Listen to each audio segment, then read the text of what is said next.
My name is Lori Bajorek, and I have to tell you all, I have the coolest job on the planet. Sorry. I technically get to play esports all day long, but that's not why I consider myself to have the coolest job. Really, it's because I get to work with youth and see them truly engaged in their education. This is something that I'm incredibly passionate about. Because if we want to create a world that is truly diverse, inclusive, and without borders, we have to start with our youth and with education. And there's a kind of a common theme that's happening right now in education, and they're looking for two things. They're looking for attendance, and they're looking for engagement. How can we get our digitized youth back involved in the education process?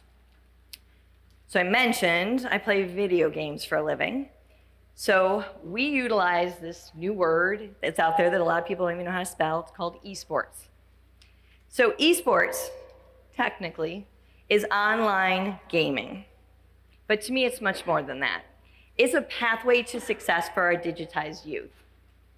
Kind of seems like an oxymoron combining esports and education, right? You wouldn't put these two together. But I had an aha moment when I attended the Video Game Hall of Fame inaugurating the game Solitaire. And I was like, Solitaire, huh, interesting, right? Then I was like, okay, you got my interest. And they said, Microsoft put the game Solitaire on every computer. I'm like, yeah, I'm with you. What's the point? Because they wanted to teach you how to use a new device called a computer mouse. I was like, what? I was like, you're kidding me. The game is on the computer. We all clicked on it.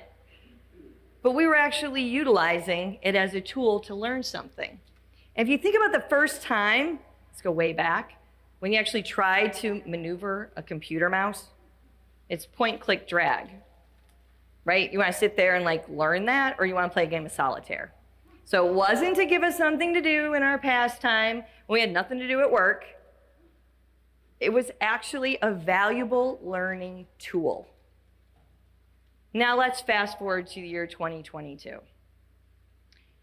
We are in the age of what we call the digital natives, right? Hand any child a phone, right? Anything, and they're immediately engaged with the technology. I was flying, I think to Iceland or somewhere, and all of a sudden, 2 rows in front of me, I saw this little child sitting on her mom's lap with a cell phone. I was like, okay, maybe she's not gonna cry.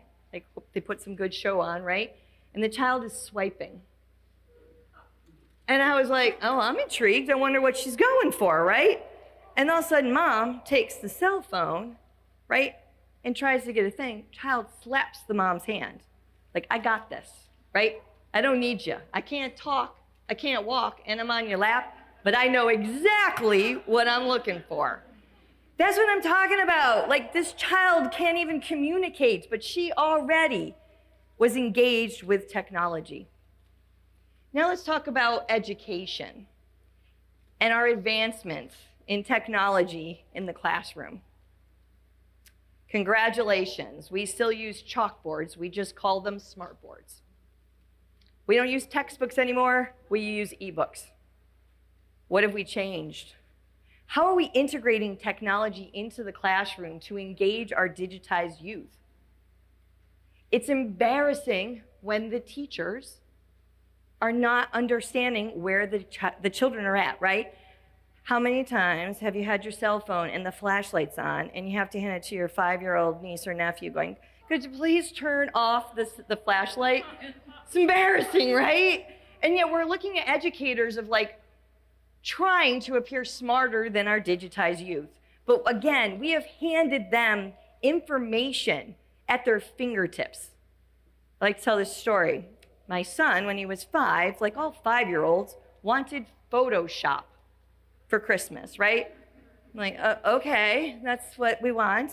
So me, like any mom, I'm like, let's get Photoshop. So he gets it, I put him on his Apple computer. I'm not exactly Apple savvy. And he says, Mom, I want to put layers on this. I'm like, layers? Oh, gosh, okay, no problem. He's 5. I'm intelligent. I'm going to Google it. 3 hours later, I figure it out. And I'm like, Trip, I got this. He's like, Mom, I already had that like 3 hours ago. I was like, how the heck did you do that, right? A 5-year-old. Again, that's what I'm talking about, integrating technology into the educational forum, right, in a way that is responsive to our digital youth. As I said, I have the coolest job on the planet Earth because I get to watch this happen. We actually integrated an esports 101 program into a high school. And something magical happened, that I had students breaking into my class, pretending to be on the roster, saying, oh no, Miss Bajorek, I got this, just talk to the teacher, right? And I was like, what other classroom are students breaking into, right? Normally they're skipping class. Then I started listening in the hallways, right, about the buzz, right? I'm walking around, they're like, you know who that is? And I was like, oh yeah, I'm a superstar, right? I'm the cool teacher, right?